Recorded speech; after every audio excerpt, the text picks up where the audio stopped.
Hai, assalamualaikum warahmatullahi wabarakatuh. Kembali lagi di channel aku, Kak Elina. Apa kabar teman-teman semua? Semoga tetap diberikan kesehatan ya dimanapun kalian berada. Seperti biasanya, kalau pagi rutinitasnya masak ya teman-teman. Ini tuh anak aku udah bangun aja jam 7. Jadinya dia tuh minta gendong karena utinya itu lagi sakit ya, jadi nggak bisa jagain dia. Pagi ini aku tuh mau bikinin bubur ibu ya, katanya mau bubur beras merah. Jadi ini aku buatin pakai beras merah buburnya. Jadi kalau bikin bubur beras merah itu lumayan lama ya teman-teman. Biasanya itu 1 jam sampai 2 jam biar berasnya itu bener-bener lunak ya. Habis itu nanti tinggal ditambahin sama santan. Dan ini sambil nunggu buburnya itu mateng, aku seperti biasanya ya bikin sayur sop. Buat teman-teman yang udah sering nonton video aku mungkin udah sampai hafal ya, kalau aku itu wajib banget masak sayur sop setiap harinya. Tadi pagi itu aku ke pasar ya teman-teman, belanja sayuran segini ini tuh satu plastik, harganya cuma 3.000. Menurut kalian ini tuh murah atau mahal ya? Soalnya banyak yang bilang kalau sayuran di Pacitan itu harganya mahal-mahal banget ya teman-teman.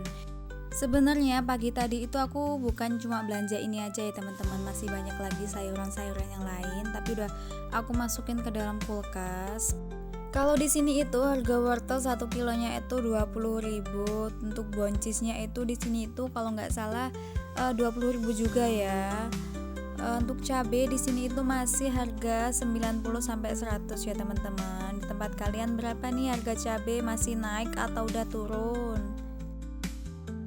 Berhubung di kulkas itu ada sisa balungan aku masak ayam kemarin ya, jadi ini aku mau masukin aja.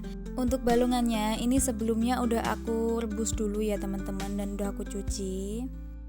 Untuk buburnya ini tuh udah hampir 1 jam lebih ya teman-teman. Jadi ini aku mau tambahin pakai santan dulu. Biar baunya semakin wangi, ini aku tambahin daun salam ya. Kurang lebih ini tuh 5 lembar. Ini aku mau bikin bumbunya buat sayur sop ya teman-teman. Seperti biasa ada bawang merah, bawang putih. Untuk bawang merahnya sedikit aja ya teman-teman. Untuk resep ini itu sesuai selera ya. Biasanya kalau bikin sayur sop itu nggak pakai bawang merah. Tapi kalau yang masak sayur sop itu aku beda cerita ya. Aku tuh pasti tambahin bawang merah. Menurut aku rasanya itu beda gitu kalau nggak pakai bawang merah ya, kayak kurang pekat gitu loh. Setelah selesai diulek, ini aku siapin kenceng buat numis bumbunya biar nanti itu nggak langu kalau masuk kuah. Tentunya numisnya sampai bener-bener matang ya teman-teman, biar nanti tuh nggak ada rasa langu-langunya dari bumbunya. Terus setelah selesai ditumis, aku tambahin sama daun bawang, sekalian aku tumis juga. Masukin daun bawangnya itu, kalau aku biasanya bumbunya udah setengah mateng baru aku masukin, biar dia tuh cuma layu-layu aja.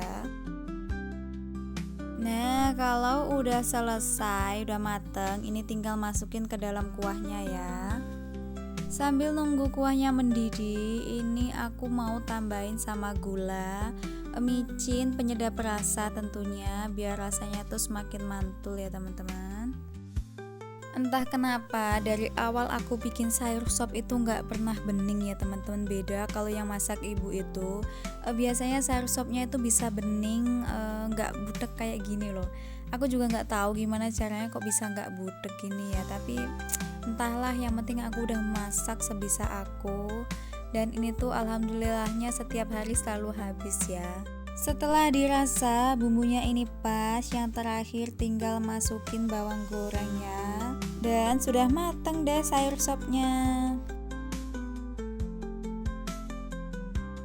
Dan untuk lauknya kali ini tuh aku beli ikan, apa ya namanya ini, kalau nggak salah tadi kata Pak sayurnya itu ikan salem ya. Kalau ikan-ikan kayak gini itu anak aku bisa ikut sekalian makan ya, soalnya itu dagingnya lumayan tebel, nggak banyak durinya. Beda kalau sama ikan teri, kayak ikan-ikan yang kecil-kecil itu. Ini dia untuk bumbu tumisan aku oseng-oseng hari ini. Itu ada bawang merah, bawang putih, seperti biasa cabe. Meskipun cabai mahal, aku tetap pakai cabai ya teman-teman. Ini tuh oseng-oseng kesukaan Pak suami ya, ada buncis sama wortel. Untuk bumbunya ini aku tumis dulu ya. Tunggu sampai bener-bener mateng. Nanti kalau udah kayak gini nih udah mateng ya, aku tambahin sama wortelnya dulu. Nanti kalau dirasa sayur wortelnya ini udah setengah mateng, tinggal masukin sama sayur boncisnya ya.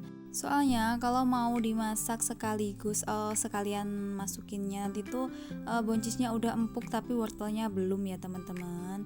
Terus setelah ini jangan lupa tambahin air. Ini aku airnya pakai air gojokan cobek ya teman-teman, biar bumbunya itu nggak terbuang sia-sia.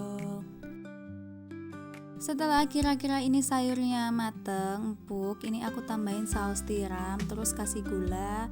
Tinggal koreksi rasa, sekiranya udah pas, ini udah mateng ya teman-teman. Ini untuk bumbu ikan gorengnya ya, aku pakai biasa. Ada bawang merah, bawang putih, terus ketumbar, tambahin garam sama micin. Oh iya, satu lagi yang nggak boleh lupa ya teman-teman. Biasanya aku itu pakai kemiri biar rasanya tuh semakin gurih ya ikan gorengnya. Ini tinggal diulek-ulek sampai halus. Setelah itu nanti tinggal dikasih air, terus dituang di ikannya. Ini aku marinasi kurang lebih setengah jaman ya teman-teman. Habis itu aku mau goreng. Gorengnya seperti biasa ya. Biasanya tuh aku pakai minyak yang panas biar nanti itu ikannya nggak nempel di wajan. Setelah selesai goreng ikannya, habis ini itu aku mau goreng tahu ya buat ibu. Soalnya ibu itu nggak mau sama ikan-ikan laut. Ini dia menu aku pagi ini, ada tahu goreng, ada sayur sop, terus itu ada tumisan tadi ya, ini ikan gorengnya. Setelah masak udah, sarapan udah, ini yang terakhir aku tinggal buang sampah ya. Habis ini aku ngurusin anak aku, setelah itu santai-santai istirahat. Sekian dulu ya video aku kali ini. Makasih buat teman-teman yang udah nonton sampai selesai. Buat teman-teman yang suka sama video aku, jangan lupa bantu subscribe ya teman-teman, biar aku itu semakin semangat bikin videonya. Sekian dulu video aku kali ini. Bye bye. Wassalamualaikum warahmatullahi wabarakatuh. Sampai jumpa di video aku selanjutnya.